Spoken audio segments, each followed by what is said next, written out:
नमस्कार दोस्तों, मैं हूं महेश एस के डायमंड ब्यूटिक से। और आज हम बना रहे हैं कॉलर वाला डिजाइनर ब्लाउज। जैसा कि आप थंबनेल में देख पा रहे हैं, बहुत ही यूनिक स्टाइल मैंने कॉलर वाला ये ब्लाउज बनाया है। इस ब्लाउज में लेंथ है हमारे पास 14, चेस्ट है 32।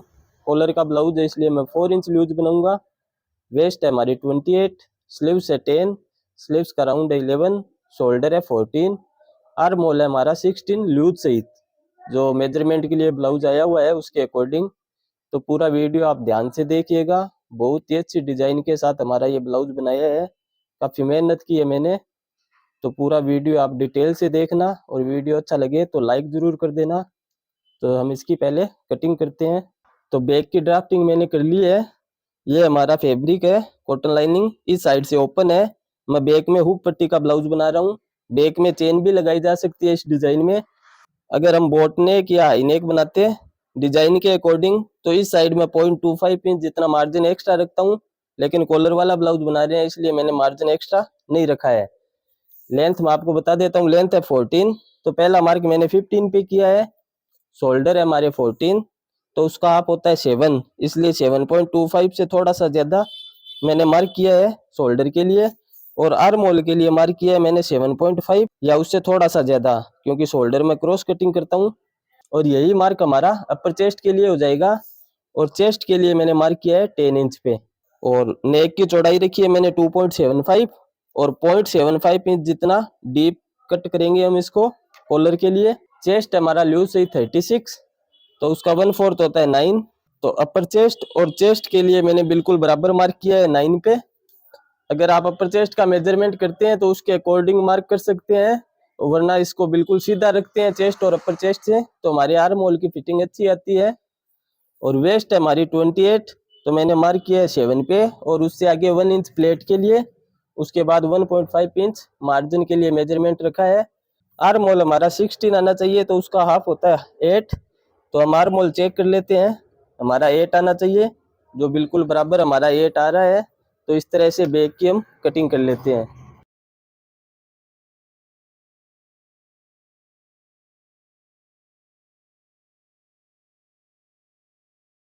तो बैक की कटिंग हमारी हो गई है। बैक की बिल्कुल नॉर्मल कॉलर वाला ब्लाउज बनाते हैं वैसे ही कटिंग होती है। फ्रंट की कटिंग हमारी इसमें बहुत इंपॉर्टेंट है। तो मैंने नेक के लिए शोल्डर, आर्म होल और चेस्ट के लिए एजिट मार्क कर दिया है। अब मैं अपनी बैक को हटा देता हूँ। तो सबसे पहले हम नेक के लिए मार्क कर लेते हैं। नेक की चौड़ाई रखी थी हमने 2.75, तो गहराई रखता हूँ मैं 2.5, इससे 0.25 इंच कम। और मैं एक राउंड मार्क कर देता हूँ जहां अपनी कॉलर बनेगी। तो मैं आपको बताना चाहता हूँ, इस पैटर्न में हमारी half cutting princess cut blouse की तरह ही होगी, और हाफ में जो चेंजेस होंगे वो भी मैं आपको बताऊंगा। तो आप वीडियो को स्किप नहीं करना, वीडियो अच्छा लगे तो लाइक जरूर कर देना। तो सबसे पहले हम हमारा डार्ट पॉइंट बनाते हैं। 32 हमारा चेस्ट है, तो डार्ट पॉइंट ले रहा हूं मैं 10 इंच पे, और इसके 2.5 इंच पे नीचे एक मैं मार्क कर देता हूँ स्ट्रेट लाइन के लिए।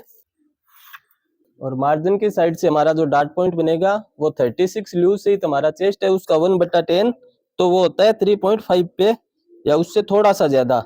तो मैं 3.5 पे मार्क करके अपनी प्लेट बना देता हूँ। प्लेट की चौड़ाई रखूंगा मैं 2 इंच, तो 1 इंच अपने मार्जिन से इस तरफ और 1 इंच दूसरी तरफ, इस तरह से हमें मार्क करके अपनी प्लेट बना लेनी है प्रिंसेस कट के लिए। तो इस तरह से डार्ट पॉइंट अपना आ गया है, और प्रिंसेस कट के लिए अपने प्लेट बन गई है। अब जिस तरह से हम प्रिंसेस कट के लिए शेप देते हैं राउंड में, इसमें अपने शेप उस तरह से नहीं लगेगा, इसमें शेप लगेगा सीधा ऊपर की तरफ।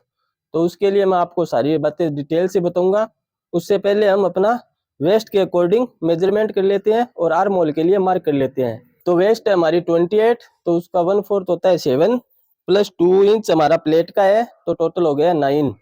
और 1.5 इंच मार्जिन, तो 10.5 पे मैं मार्क करता हूँ। अब जो प्लेट बनानी है हमें वो बनानी है ऊपर की तरफ।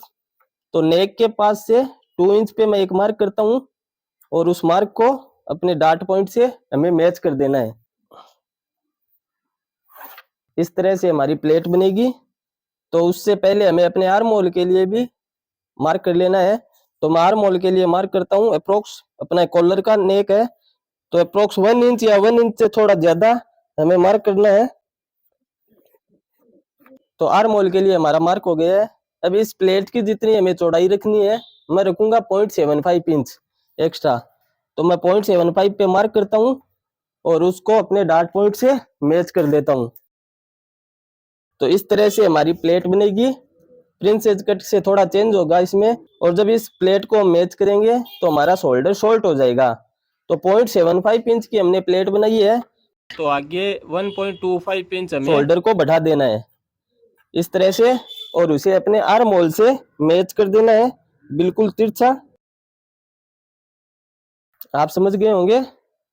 अगर इस प्लेट को हम चौड़ाई में फोल्ड करेंगे तो हमारे शोल्डर शॉर्ट हो जाएंगे, तो वो शोल्डर शॉर्ट नहीं होनी चाहिए, इसलिए शोल्डर को हमें आगे की तरफ बढ़ा देना है। कटिंग हमारी यहाँ से होगी, तो ये प्लेट जितना मार्जिन हमारा एडजस्ट हो जाएगा। और प्रिंसेस कट में जब हम यहाँ पे शेप बनाते हैं तो उसमें प्लेट्स डालते हैं, वो प्लेट्स इसमें नहीं बनेगी। तो इसका दूसरा उपाय हम यहाँ से शॉर्ट करना भी करते हैं, लेकिन वो भी इस ब्लाउज में, इस डिजाइन में अपने अप्लाई नहीं होता है, क्योंकि इसमें जब हम इस प्लेट को शॉर्ट करके जब मैच करेंगे इस तरह से, तो हमारे शोल्डर यहाँ से कटिंग होंगे ऊपर से, तो हमारा शोल्डर शॉर्ट हो जाएगा। तो जो डार्ट पॉइंट का गैप एक्स्ट्रा रह जाता है, आर्म होल हमारा लूज रहता है, वो शोल्डर शॉर्ट होने से पूरा हो जाएगा।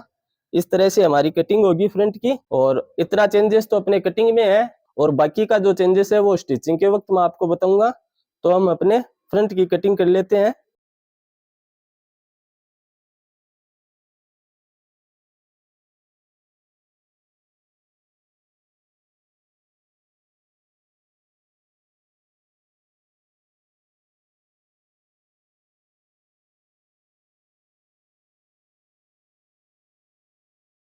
तो फ्रंट की कटिंग हमारी हो गई है। अब मैं आपको चेक करके बता देता हूँ। ये हमारा बैक पोर्शन है, उसमें शोल्डर है हमारा 4.5, और जब ये हमारा स्टिच हो जाएगा इस तरह से, तो उसके बाद हमारा शोल्डर 4.5 रहना चाहिए बिल्कुल बराबर। तो इसलिए हमने एक्स्ट्रा शेप की कटिंग की थी, तो वो हमारा सेट हो जाएगा। इस बात का हमें ध्यान रखना है। और इस तरह के ब्लाउज जब हम पेडेड बनाते हैं तो उसकी फिटिंग बहुत ही अच्छी आती है। तो मैं पेडेड बना रहा हूँ, इसलिए बिल्कुल सेम ऐसा ही एक पोर्शन हमें कॉटन में और कटिंग कर लेना है। अगर आप बगैर पेड के बनाते हैं तो सिंगल कटिंग ही हमें करनी है। अब मैं स्लीव्स की कटिंग कर लेता हूँ। तो स्लीव्स की कटिंग हमारी बिल्कुल सिंपल स्लीव्स है। तो 10 इंच स्लीव्स है, तो मैंने मार्क किया है टोटल 11 इंच पे, और 4 इंच पे आर्म होल के लिए एक मार्क कर दिया है। हमारा स्लीव्स का राउंड है 11, तो उसका हाफ होता है 5.5, और उससे आगे 1.5 इंच मार्जिन है। और शोल्डर हमें रखने हैं 16, तो उसके लिए मैंने 6.75 पे मार्क किया है, और उससे आगे 1.5 इंच हमारा मार्जिन है, और मैंने राउंड बना दिया है। तो राउंड में आपको चेक करके बता देता हूँ, 8 आना चाहिए हमारा, जो बिल्कुल 8 या 8 से थोड़ा सा ज्यादा आ रहा है, जो बिल्कुल सही रहेगा हमारी फिटिंग के लिए। तो मैं स्लीव्स की कटिंग कर लेता हूँ। अब हमें स्लीव्स का शेप देना है। तो जब हम डीप नेक ब्लाउज बनाते हैं तो फ्रंट का शेप जितना लगाते हैं उतना ही स्लीव्स में शेप लगाते हैं, तो हमारे ब्लाउज की फिटिंग बहुत ही अच्छी आती है। और ये हम कॉलर का बना रहे हैं, तो हमने अप्रोक्स शेप लगाया था 1 इंच या उससे ज्यादा।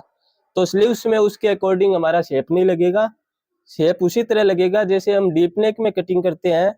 तो डीप नेक में अगर हम कटिंग करते हैं तो 32 हमारा ओरिजिनल चेस्ट है, तो उसके अकॉर्डिंग हाफ इंच या उससे थोड़ा सा ज्यादा हम शेप लगाते हैं। तो उसी तरह हमें हाफ इंच या उससे थोड़ा सा ज्यादा ही शेप लगा के कटिंग करनी है। कॉटन लाइनिंग में हमारी कटिंग हो गई थी, मेन फैब्रिक में हमें कटिंग करनी है।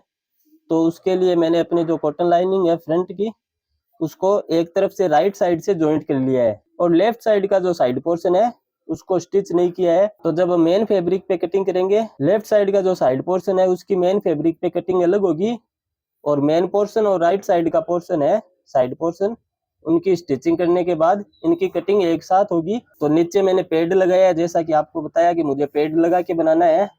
तो इस तरह से हमारा शेप बहुत अच्छा बनेगा। अगर आप पेड नहीं लगाते हैं तो एक बार कटिंग करने के लिए पेड का यूज जरूर कर लेना, अच्छी फिटिंग के लिए। अब मेन फैब्रिक को कैसे तैयार करना है वो मैं आपको बताता हूँ। मेरे पास ये बचा हुआ फैब्रिक है, उसी में मैं बना रहा हूँ। अगर आप फैब्रिक लेके आओ तो 1.25 से 1.5 मीटर के बीच हमारा फैब्रिक होगा। तो हमारा ब्लाउज बनके तैयारी हो जाएगा। तो सबसे पहले हमें एक प्लेट बनानी है। तो जब हम प्लेट्स बनाएंगे तो जो हमारे शोल्डर और आर्म होल की तरफ साइड आएगी उस साइड हम प्लेट की चौड़ाई ज्यादा रखेंगे, और मेन फ्रंट की तरफ साइड पोर्शन की तरफ स्टिच होगा उस साइड हम कम रखेंगे। तो मैं एक प्लेट बनाता हूँ इस तरह से। उसके बाद आपको इसको आयरन से सेट कर लेना है, और अपनी प्लेट का मुंह हमें ऊपर की तरफ रखना है। फिर मैं दूसरी प्लेट बनाता हूँ, तो उसको थोड़ा सा हमें तिरछा कर लेना है ऊपर की तरफ से, इस तरह से सेट करते जाना है। फिर तीसरी प्लेट जब बनाएंगे इस तरह से अपने फ्रंट को ऊपर रख के हमें प्लेट्स के लिए मार्जिन सेट कर लेना है। प्लेट्स जो रखी है वो मैंने डार्ट पॉइंट से नीचे की तरफ रखी है। अब मैं इसको हटा देता हूँ, और आयरन से इन प्लेट्स को अच्छे से सेट कर लेना है।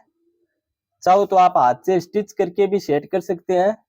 इन सभी प्लेट्स को आयरन से अच्छे से सेट करके हम अपने फ्रंट के साथ स्टिच करेंगे। फ्रंट की कटिंग हमारी इस तरह से होगी एक साइड, और बाकी जो नॉर्मल फैब्रिक पे कटिंग होगी बैक की, स्लीव्स की, और लेफ्ट साइड का जो साइड पोर्शन है उसकी कटिंग बिल्कुल नॉर्मल होगी। तो पहले फ्रंट के लिए मैं इन प्लेट्स को आयरन से सेट कर लेता हूँ अच्छे से। तो देखिए इन सभी प्लेट्स को मैंने आयरन से अच्छे से सेट कर लिया है। एक बार इसको हम फिर देख लेते हैं किस तरह से हमें ब्लाउज बनाना है अपना। तो मैंने अपने कॉटन लाइनिंग को ऊपर लगा दिया है। 2 प्लेट्स हम शोल्डर की तरफ लेंगे और 2 प्लेट हम आर्म होल की तरफ लेंगे। तो आपको आसानी से दिख रहा है, इस तरह से सभी प्लेट्स को मैंने सेट कर लिया है और अपने कॉटन लाइनिंग को ऊपर रख दिया है। अब जो एक्स्ट्रा फैब्रिक है थोड़ा थोड़ा एक्स्ट्रा रख के बाकी फैब्रिक को हम कट कर देते हैं। इस तरह से एक्स्ट्रा फैब्रिक हमारा कट हो गया है। अब इसको थोड़ा सा हम हाथ से स्टिच कर देते हैं ताकि ये हिले डुले नहीं ज्यादा। तो एक हिस्सा मैं यहाँ से स्टिच कर देता हूँ इसका, जो हमारी प्लेट की तरफ है मेन पोर्शन की तरफ। एक हिस्सा जो हमारा प्लेट्स के लिए है उसको मैं स्टिच कर देता हूँ आर्म होल और शोल्डर की तरफ।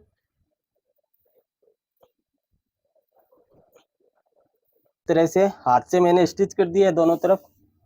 अब इस हिस्से में हमारा पैड लगेगा और फ्रंट को हमें फोल्ड कर लेना है बिल्कुल बराबर। तो इस तरह से हमारा फ्रंट बनके तैयारी होगा। अब बाकी का जो हिस्सा है वो हमें बिल्कुल सेट करते हुए अपना स्टिच कर लेना है। अब आपको आसानी से दिख रहा होगा बहुत ही फिनिशिंग के साथ हमारी प्लेट कॉटन लाइनिंग के साथ सेट हो गई है। बैक की तरफ से भी मैं दिखा देता हूँ आपको। अब बाकी सारा हिस्सा हमें अच्छे से सेट करते हुए स्टिच कर लेना है मशीन से, और बाकी जो अपने कॉटन लाइनिंग है उसको मेन फैब्रिक के साथ कटिंग कर लेता हूँ, बैक, स्लीव्स और लेफ्ट साइड का जो साइड पोर्शन है उसको भी। तो देखिए सारे फैब्रिक मैंने तैयारी कर लिए हैं जैसा कि आपको बताया था। थोड़ा मैंने हाथ से स्टिच किया था ताकि प्लेट्स हमारी बराबर रहे। उसके बाद बाकी सारा मैंने ग्लू से सेट कर लिया है, और ये अपना लेफ्ट साइड का पोर्शन है इसको अब हमें स्टिच करना है। फिर यहाँ पे हमारी जो बटन बनेगी मैं सेम फैब्रिक की बना के लगाऊंगा। आप कॉन्ट्रास्ट मैचिंग की बना के लगाएंगे तो वो भी बहुत सुंदर लगेगी। मैंने बताया था कि मैंने पेडेड ब्लाउज बनाना है, तो पेडेड पोर्शन मैंने तैयारी कर लिया है। ये स्टिच करने के बाद पूरे फैब्रिक को हमें इस तरह से सेट कर लेना है, तो बहुत ही सुंदर लगेगा हमारा ब्लाउज। और बाकी सारा फैब्रिक है ये अपनी बैक है और ये स्लीव्स है, मैंने एग्जिट ग्लू से सेट कर लिया फैब्रिक के साथ। तो अब हमें अपना ब्लाउज तैयारी करना है। ये हमारा फ्रंट पोर्शन है जो तैयारी हो गया है। अब ये लेफ्ट साइड वाले पोर्शन को राइट साइड से हमें स्टिच कर देना है। तो नीचे की तरफ से जहाँ हमारा डार्ट पॉइंट बना था उस साइड से हमें इसको स्टिच कर लेना है बिल्कुल बराबर फिनिशिंग के साथ।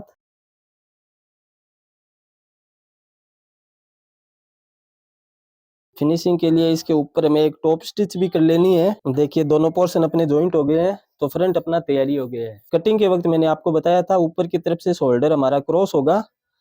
तो जब हम प्रिंसेस कट में शेप देते हैं तो यहाँ एक प्लेट बनाते हैं तो उसमें हमारा मार्जिन चला जाता है, तो आर्म होल हमारा बिल्कुल सही आता है। लेकिन इसमें हमारा आर्म होल बड़ा हो गया है, देखिए 8.5 से थोड़ा ज्यादा आ रहा है। तो अब हमें इसके लिए करना ये है कि हमारा शोल्डर बिल्कुल स्ट्रेट हो गया है। तो जिस तरह से बैक में हमारा शेप बना हुआ है उसके अकॉर्डिंग हमें फ्रंट में भी शेप बना लेना है।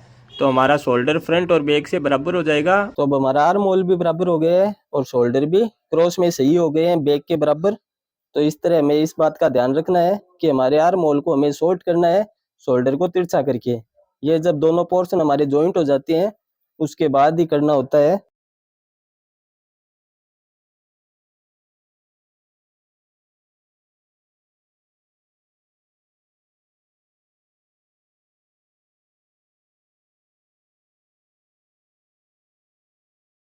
देखिए इस तरह से हमारा फ्रंट तैयारी हो गया है, बहुत ही फिनिशिंग के साथ।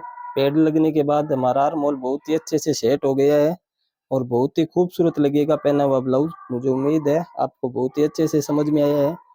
अब इसके बाद मैं बैक भी तैयारी कर लेता हूँ और स्लीव्स भी तैयारी कर लेता हूँ। कॉलर लगाते वक्त मैं आपको वीडियो में बताऊंगा। तो देखिए फ्रंट बनाने के बाद बाकी सारा ब्लाउज सेम उसी तरह बनता है जैसे नॉर्मली हम सभी ब्लाउज बनाते हैं। अब हमें सिर्फ कॉलर लगाना रहा है। तो अब सबसे पहले हमें हमारी कॉलर चेक कर लेनी होती है। ये देखिए ये पूरा 7 आ रहा है और ये पट्टी 1 इंच की हमारी एक्स्ट्रा है जो हुक पट्टी है। तो 7 का डबल 14 और 1 इंच 15 की हमारी कॉलर कटिंग होगी। तो देखिए फैब्रिक पे मैंने पेस्टिंग को स्टिच कर लिया है जो कॉलर हमने बनाई थी और एक तरफ से फोल्ड कर लिया है। तो ये हमारी राइट साइड है कॉलर की। अब दूसरे फैब्रिक पे रख के उसी तरह इस साइड जिस तरफ से हमने मेन फ्रंट को फोल्ड किया है उस साइड 1/2 इंच का मार्जिन रखते हुए हमें अपनी कॉलर को स्टिच कर लेना है।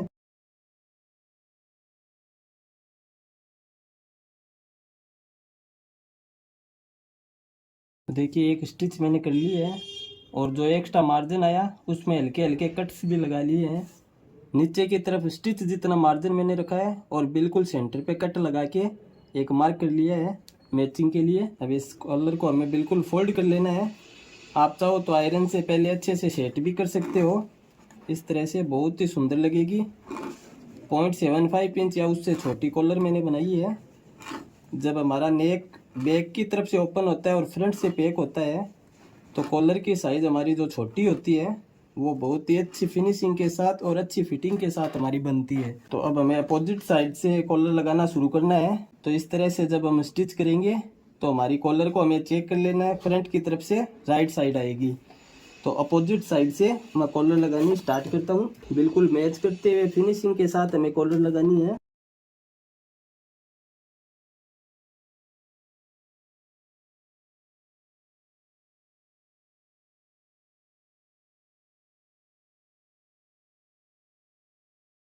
तो कॉलर बिल्कुल हमारी दोनों तरफ से बराबर आनी चाहिए। कॉलर को राइट साइड फोल्ड करके हमें बिल्कुल बराबर मैचिंग रखते हुए कॉलर को स्टिच कर देना है। तो मैं कॉलर की स्टिचिंग स्टार्ट करता हूँ। जो शोल्डर का हमारा जॉइंट होता है वहाँ से स्टार्ट करता हूँ मैं।